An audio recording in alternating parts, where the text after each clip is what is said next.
Hey ScrapNation, this is Jacqueline from Long Arming by Jacqueline for a quick video for Top 5 Friday. This is not 5 things, but it is Top 5 Friday, so we'll pretend. Creative license. Things to do with strip units. If you've got a bunch of your own personal scraps or like a jelly roll or pre-cut 2.5-inch strips, either way. It doesn't have to be 2.5 inches. That is just what pre-cuts come in. However, whatever strips you have, you can make this totally scrappy. You can do this from yardage. You can buy pre-cuts. So what to do with all of those strips? So first, we're going to talk about the super scarf method. That is where you join your strips end to end by the short ends. So if this were my selection of strips, I would hopefully unfold it, be sewing together the short end like that, right sides together, and when it opens up, I would have a super long single strip, 1 strip wide, and I call that a super scarf. So what can you do with a super scarf joined end to end? Well, you can do the traditional jelly roll race. So you make 1 super long super scarf from all of your strips. And originally this was a full jelly roll, which would be 42 strips. That doesn't make a super huge quilt. So if you want this to go on a bed, you might want to do more than 1 jelly roll worth of strips, whether they're your scraps or whatever. So you take your huge long super scarf. So pretend this is all my strips end to end to end to end, and you fold them in half so you have a super long sandwich, and you'll sew along 1 long edge. And when you get to the end, which is where the fold is, you take your scissors and clip that and open it up, and then you will have all of your strips too wide. So here's like all your strips super long, and they're joined along 1 long side. So now it's half as long and twice as wide as it was. We're 2 strips wide. And then you just do that. You fold, you sew, you clip. You fold, you sew, you clip, until you have the length is as short as you want it and the width is as wide as you want it. So your end size that you can achieve is determined by how many strips you use. So you've got to add those strips in at the beginning, and you'll get sort of these random endpoints of the different colors coming together. It's a very fast way to crank out a sort of fun, festive, scrappy quilt.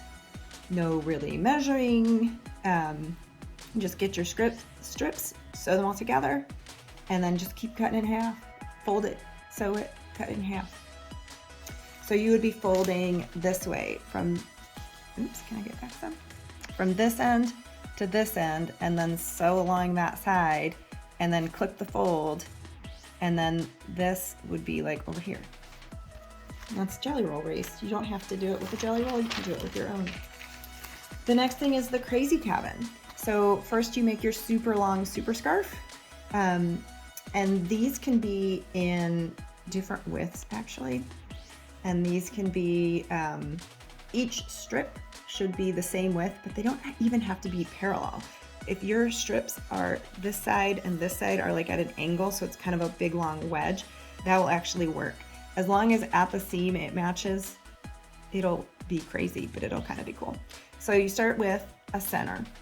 This is a square, but really it can be any size or shape. It can be a big rectangle. It can be, like a 5-sided thing, whatever.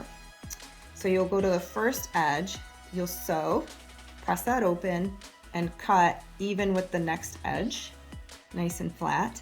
I recommend you leave a little space over here so you can trim that off flush later. And then you're just gonna turn this block and you'll do the same thing. So in the beginning, if I don't want, look, if I have a full width of fabric orange strip here and I go all the way around, it's gonna be like orange, orange, orange, orange. If you don't want that, just use the other end of your super scarf and just alternate back and forth to get started. And that'll give you a little more random look in the beginning. So then you sew on the next side, press it open, clip it off flush, use your rotary cutter and just tidy that up. And then you just keep rotating the center block, just like a log cabin, and you just circle around and around. So your pattern is sew, cut, turn, sew, cut, turn, sew, cut, turn. And you just keep going around and around like a spiral, spiraling out from this middle until you get whatever size you want.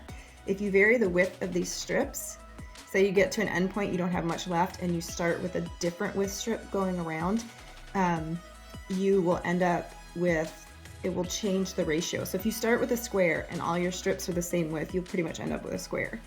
If you start with a square and you're putting some fatter strips and some skinnier strips, you'll end up with more of kind of a fun and funky rectangle there. So that is the crazy cabin. Another idea for your super scarf. Then the disappearing jelly roll race. Now this can be done, these are just ideas, thoughts. These are not patterns. There's ways you can change this up and do something that's uniquely yours. So basically you make half a jelly roll race. So you've got all your strips sewn together, and this is twice as wide as what you see here, and you fold it here. And then you'll slash along the fold and make some random cuts at whatever angle. I mean, if you wanted to do quarters, if you wanted to cut corner to corner like a X, if you did that, you don't even have to double it up. You could do your full jelly roll race and just cut a corner to corner X and shuffle those pieces, and you'll end up with some mitered corners in there, and it just adds a little more interest and makes it look like you did harder piecing to your jelly roll race. So create your jelly roll race. If you're using the random cuts, because you need to have something to exchange these pieces with, fold it in half. Then you have two the same size. Then you'll take this weird shaped piece from the top, this little triangle from the bottom half, and alternate who comes from the top, the bottom, the top, the bottom, the top, the bottom, and then join those together, and it'll add some funky, scrappy, kind of angular. It makes it look like you did complicated things and measured, when really all you did was give it a stack and whack, basically. So you want to cut through both halves, and basically you scramble up those pieces and sew them back together. So whatever color you have in the other half will show up here against those. Kind of fun. All right, so the other strip unit, kind of the traditional strip unit, is this guy, where you sew the long edges of your strips together. So if this was my strip, for the super scarf, I am sewing the little short ends together. For a kind of normal traditional strip unit, I am going to sew the long side together and fold that open and have a long unit sewed side by side like this instead of end to end. So that's kind of a traditional strip unit. All right, so your desired number of strips, which is gonna vary based on your pattern that you work out to. So this is just some fodder for your little quilting brain. I didn't put any measurements here. This is left up to you to figure out how you wanna improvise on these ideas. So the square and a square block. Here is a quick sketch for my grandson's quilt that I'm gonna make. So there's an idea of a layout that you could do with these blocks.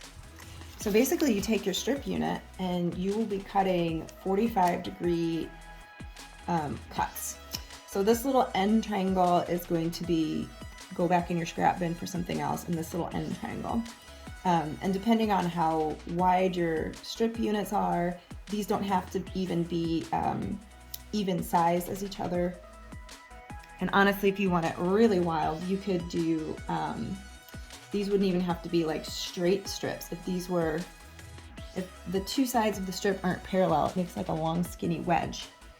And then you could just square up the strip unit and make it flat after the fact. So these seams can be a little wonky in here if you want.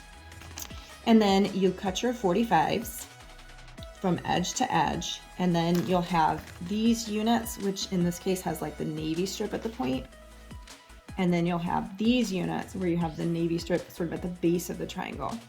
So if you gather up all the ones where this navy color, or whatever it is for yours, is at the tip, and put those together, you get this square. And if you gather up all of these where your navy unit is at the base, put those together, you'll get this.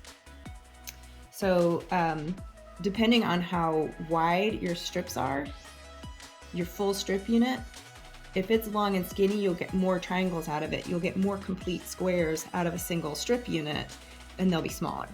If this is really wide, you'll have big squares, but you'll need a lot longer strips or a lot more strips to get a bunch of squares out of it. So you can make a square and a square block. A lot of people call this the Fireside Design. This is a quick way to make it without having to do that log cabin center out piecing. You sort of, anytime you can sew before you cut, you've created efficiency. Sew first, then cut for a faster quilt. All right, especially when you're doing any kind of a repeat. So half square triangles, you're gonna take whatever your strip unit is, take a background panel, long skinny sort of rectangle, the same width as this, sew it to the edge, and you'll sew both. So basically put these right sides together and you sew along the top and bottom. So I have a sandwich, it's a long skinny tube. Then you're gonna do the same thing. You're gonna cut these 45-degree triangles so it's going like this way and this way, making a triangle. Then when I open up this one with the orange at the bottom, I'm going to get this block where the orange, whatever's at the bottom is gonna be at the like horizon of my block. So it's half square triangle of this strippy and half of whatever your background is. And then this guy up here, when I open him up, so his horizon is this sort of blue color. So I'm gonna get a block like this with the blue color. Now I would turn these around. I drew them as you cut them. What you get from these specific cuts, create this. But I wouldn't arrange that way in a quilt because basically I'm just putting back together my strip unit that I cut apart. So you can turn and arrange those any way you can do half square triangles. Anything you can do with half square triangle, you can do with this block. So you quickly create these kind of blocks and throw them together in whatever arrangement you want. So that's kind of fun. So that's a tube. You're sewing, when you stack the background panel on your strip set, right sides together, you're sewing the top edge and the bottom edge and then cutting. So these are like triangles. All right, so this next one is Diamond Fever. This is probably the most complicated one, and it took me more than one page to draw this. So you're doing your strip unit, and then you're doing a background strip, the same width. And then you're gonna cut strips. This is a 45-degree angle, but they're all going the same way. So however wide your strip unit is, so if you pretend these little graph papers are 2 inches, whatever, this would be 2, 4, 6 inches. You want half of that, so 3 inches plus half an inch because you need seam allowance. So you're gonna cut 45-degree lines. So you're keeping your ruler, instead of going up and then down, up and down, you're going the same, leaning all the same way. And it's the width of your colorful part of your strips divided by 2. All the same direction.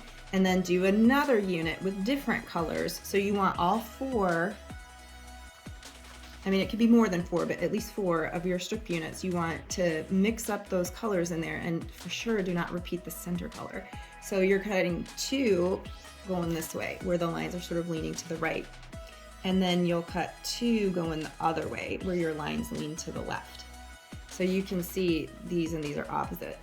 And you cannot just turn these around and interchange them. So you have to do all your cuts going this way, and then turn and do all your cuts going the other way. So now I'm gonna have these little strips at an angle, and they're half this color pattern and half of whatever is your background. And some of them are going this way and some of them are going that way. So now you're gonna assemble your quarter squares. So this is from set number 1. You can see at the, I'm gonna call it the point, it goes pink, yellow, blue background. So I'm gonna take one of these little strips, and it's right here, pink, yellow, blue background. And then next to him, I'm gonna sew from my other set going the same direction. So this one is blue, green, kind of this orangey color. and there is blue, green, orangey color. And then if you made multiple strip sets, you could do that, but I returned to set 1. So he was pink, yellow, blue background color. So there's pink, yellow, blue background color. So you definitely don't want to repeat that middle color, because then this would just be a solid bar. I mean, I suppose you could, and you would have a chevron up here in the middle of your little star there. There are a lot of color arrangements and like thoughtful color placement if you kind of churn and burn, like chew on this a little bit, and you might come up with some really neat designs and patterns based on where you put the colors in here. So what I did is I did from set 1, set 2, set 1. And then on this other one, I did set 3, set 4, set 3. So your sort of feathers, or sort of this part of your star, they have to be going the same way. So you can combine these and you can combine these, but you can't combine one going this way with one going this way. So if you want to repeat the color pattern, like make 2 of these and cut one of them this way and one of them that way, then you can get the same pattern to appear. But you can only sew together the ones that have been cut the same direction. So these have all been cut the same direction. These have all been cut the same direction.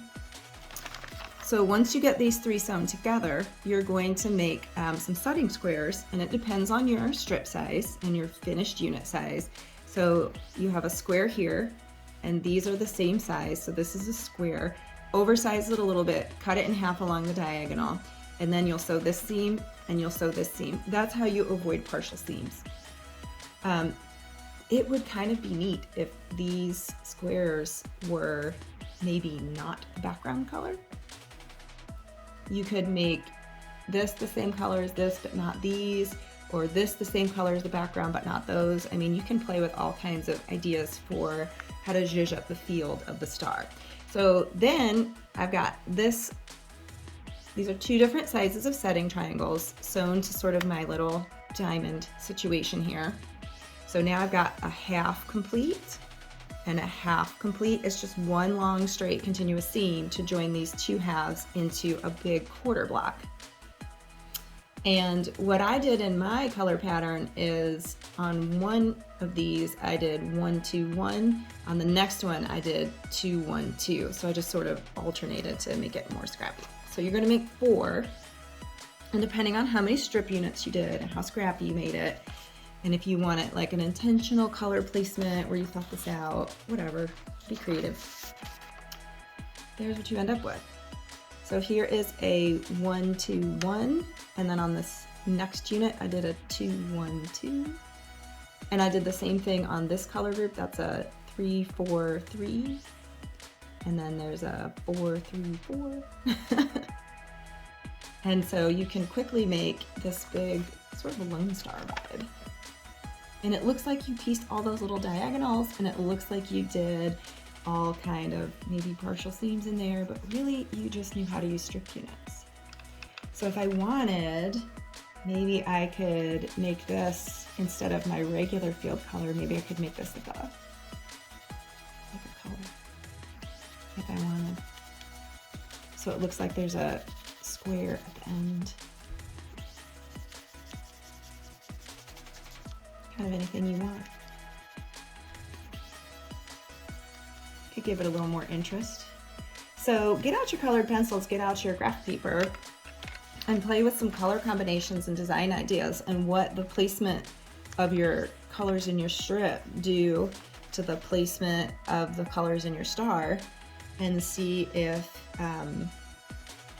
you can come up with something neat. So if all my centers were the same color, this little center would be like a solid color looking, like a little chevron on each side pointing in.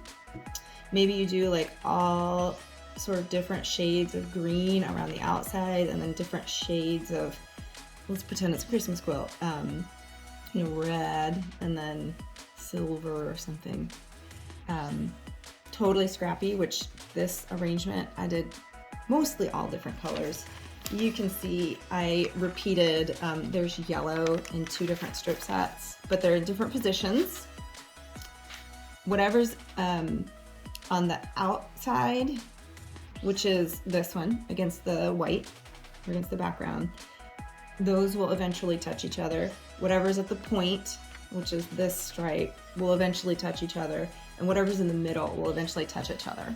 So if you want to repeat the color, change its position, and then you won't have 2 yellows together, which, unless you're sort of intentionally placing that, is going to look like you didn't scrap it up very well. There you go. Some quick ideas. I think that was 6, so you got a free bonus project. Top 5 plus a bonus ways to use strip sets in your quilting inspiration. Have a great day. Happy Top 5 Friday. Join us on Facebook, Long Arming by Jacqueline. Join us on Instagram, massey.jc. Join us on YouTube, Long Arming by Jacqueline. We've got our beginner quilting bee that you can join for free at any time and quilt at the pace that brings you joy. So have fun, Scrap Nation. Enjoy your weekend. Bye.